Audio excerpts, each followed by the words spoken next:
you've ever stood on the plains in Colorado Mm-hmm. and look west, you see it. It's one of the most just abrupt and beautiful geographic shifts in North America. It really is the Colorado Front Range. You have the massive Rockies, snow-capped, and then right at their feet, these tilted layers of rock, the hogbacks. They just sort of drop into the prairie. A spectacular place to see, but an incredibly complex place to live. And that's what we're talking about today. That transition zone, the foothills and hogbacks, it was this ecological magnet. It was, and during what we call the early ceramic period, one group really, mastered it, the people of the Hogback Phase. So today we're diving into the archaeology of these people. They were here roughly 1800 to about 1,000 years ago. That's AD 150 to 1150. Right. And your mission, if you're listening, is to understand how these incredibly adaptable people turned this edge of the world into their home. It's more than just a time period. The Hogback complex is really a vital case study in adaptive strategy. It's a system. We call it a Rotary transhumant settlement system, which is a mouthful, I know. In plain language, it means they had this highly strategic, rotational, seasonal movement. So they were moving between the high mountains for summer resources and then down into the sheltered foothills for the winter. Precisely. It was efficient. Okay, let's unpack this. If the whole system is about constant strategic movement, what did that actually look like on the ground? And I guess more importantly, why that exact zone to begin with? It all starts with the environment, with the microclimate, really. The Hogback Phase is centered right in that foothills transition zone of the Platte River Basin. And that spot is unique. Very unique. The sheer mass of the mountains creates its own local weather. So it's sort of like a built-in climate shelter. Exactly. Near modern-day Denver, you get this geographical effect. It's been called a slipper-shaped pocket of warmer air that's just nestled right against the mountains. How does that work? Well, the Front Range acts like a giant wall. It can shelter that eastern edge from some of the cold air masses moving across the plains. Plus, you get these warming downslope winds when air is forced over the peaks. Oh, that's critical, isn't it? It's not enough to be warm sometimes. You need stability if you're going to build a settlement system around it. You absolutely do. And this phenomenon leads to warmer temperatures year-round, especially in winter. And this is the key reduced temperature variations day to day. Right. For hunter-gatherers living on the margin, that kind of climate stability is everything. It makes the foothills a reliable winter base. I found this concept in the source material really fascinating. You talk about this environment minimizing the dead zone. Can you explain that a little? Certainly. In a lot of mountain to plains areas, you have this huge stretch of land that's, well, it's resource poor. It separates your good winter range from your good summer hunting grounds. So you're wasting a ton of energy just getting from one to the other. The cost of travel outweighs the benefit. But here, in the Front Range, that dead zone is much, much smaller. The ecological zones are compressed. The foothills are primarily a pine Douglas fir forest habitat. It's rich in wood, cover, game. So that combination of compressed ecology and a warmer microclimate just made it ideal. A perfect home base. A stable, accessible resource hub. It minimized travel time, minimized the logistical costs. They didn't have to haul resources as far because they had this unique climatic sweet spot. All right, so let's shift from the geography to the actual stuff. Yeah. The tangible evidence. What kind of specialized tools did these people use? The signature artifact, the one that really defines the Hogback people, is their projectile points. They're arrowheads. Exactly. They're small, which tells us they're using the bow and arrow, a new technology for the period. And they're typically corner-notched. We call them Hogback corner-notched or Magic Mountain corner-notched points. And just that shift from the big atlatl dart to the small arrow point is a huge technological leap, right? Yeah. More efficient hunting. A massive leap. But it's the tiny details on these points that tell us so much more about their lifestyle. Yeah. First, they were often serrated, like a tiny saw blade.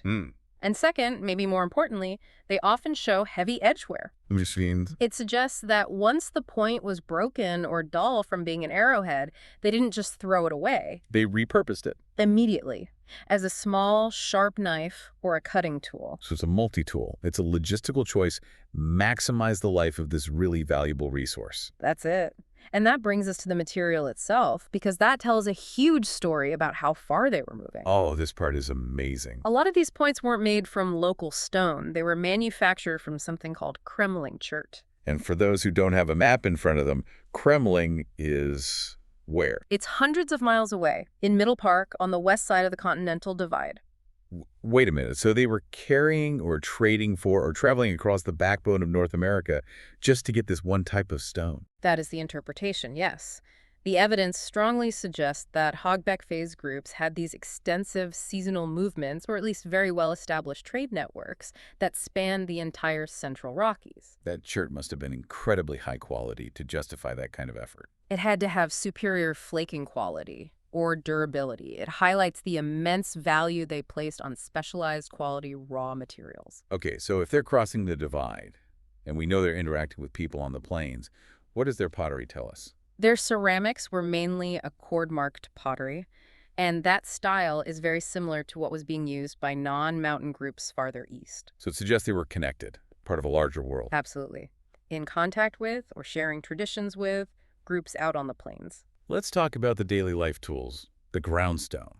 This gives us a really phenomenal window into their resourcefulness. It does. They relied on bifacial manos and grinding slabs to process plants, but the really amazing insight comes from the Bodo's Draw site. At that site, archaeologists found fragments of groundstone from the hogback layer that they could actually piece back together, conjoined with fragments from the much, much older, late archaic layer underneath. You're kidding. They were recycling artifacts left centuries earlier. That's what the evidence shows. It tells you so much about their efficiency, maybe about scarcity, and their deep familiarity with the landscape. Wow. They were actively scavenging and reusing this older groundstone.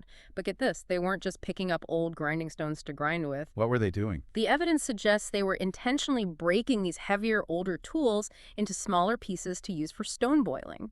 For our listeners, stone boiling is when you heat up rocks in a fire and drop them into a container of water to cook, right? Exactly. You can boil water without putting your container, maybe a hide bag or a basket, directly on the fire. And the ability to break and repurpose older, heavier tools for this shows incredible flexibility. Nothing went to waste. They were leveraging what past generations left behind. That is true mastery of a tough environment. And that efficiency is everywhere, right? It's in their homes, too. If their life is defined by this seasonal movement, this rotary transhumance, what did their shelters look like? They had to be light, easy to put up, easy to take down, and we see that in the archaeological record. There are two main types of structures we find. Let's start with the Valley View site. That one seems a bit earlier. It is, yes. It dates to around 65 to 339. At Valley View, excavations found what we call Structure 1.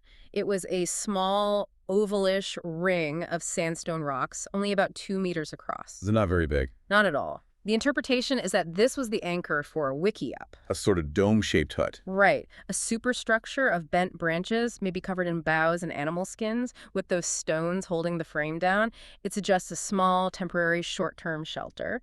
Okay, but then you get to a site like TW Diamond, and you see something totally different, something larger. Yes, this is where we see the classic stone circle evidence. The TW Diamond site had 47 of them. These were much bigger, typically 14 to 19 feet in diameter. And these are tipi rings. They held down the edges of hide tents. That's the idea. But what's so fascinating is the deliberate placement of the stones. It's not just a random circle. What do you mean? It speaks to this profound environmental knowledge. The stones they used were local limestone, and on many of the rings, there's a clear concentration of stones on the northwest side. The northwest side. Why there? That wasn't random. It was architecture. It was securing the structure against the prevailing winds, which sweep down from the northwest in that area. Wow. So that suggests deep, maybe generations of knowledge about the specific wind patterns in that one valley. It really does. And it seems like certain spots were used over and over for specific tasks. You mentioned Bode's Draw before with the scavenged stones. Yes. Bode's Draw gave us some of the richest material on daily life. They found 2 large roasting features, so intensive communal cooking. Okay. And right there with them were grinding slabs and specialized bone tools, awls and beamers, which are tools for working hides. So you have this cluster of activities: roasting food, grinding plants, preparing hides. What does that tell you about how the community was organized? Well, based on what we know from ethnographic accounts of similar mobile groups, archaeologists interpret this as a highly organized women's work area. A central processing hub. Exactly. This was the spot for intensive food processing, marrow extraction from bones, and the crucial work of preparing hides for clothing and for the shelters themselves. It points to a complex, organized society where labor was allocated strategically to maximize efficiency. So if we connect this to the bigger picture, what were they eating? It was a highly mixed and adaptable economy.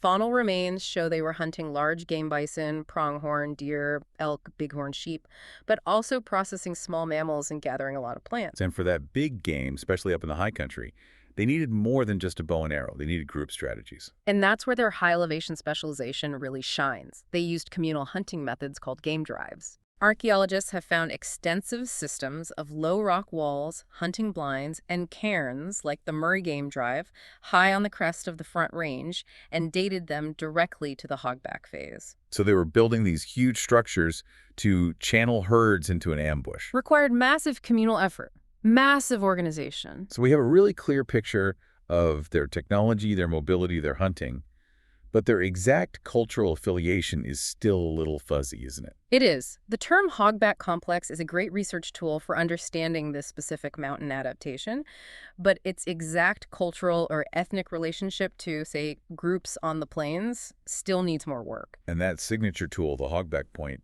almost complicated things instead of clarifying them. It really does, because we find these small corner-notched points all over the place, both east and west of the Continental Divide, so we can't say they are strictly culturally diagnostic. Meaning the tool style doesn't equal one specific culture. Exactly. It was a superior technology, the bow and arrow system, that was adopted by many different groups across a vast area. It really pushes us to look beyond just tool shape when we try to define a group's identity. So when we put it all together, what does this mean for you, the listener? The hogback phase really showcases a people who are defined by their highly successful approach to a very complex environment. It's an incredible story of adaptation.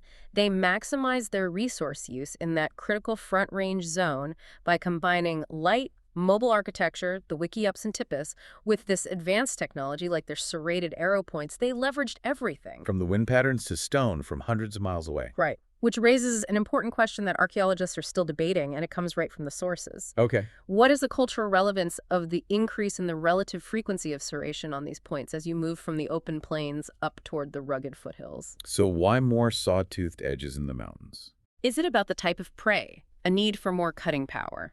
Or is it a cultural preference, a marker of a mountain-based group versus a plains group? It's a tiny detail that opens up a huge debate. That is the perfect question to end on. The hogback phase people, defined by strategic movement, a unique geographic sweet spot, and their signature small serrated points. A sophisticated adaptation perfected on the edge of the high country. And a final thought to mull over. Just consider the immense logistical puzzle they solved. Think about how their intense movement, from crossing the divide for Kremling chert to camping in the foothills, might have been driven by the different properties of local stone versus the high-quality, exotic materials they were willing to work so hard to get. It suggests that even the smallest tool can carry a story of immense effort and complex choice.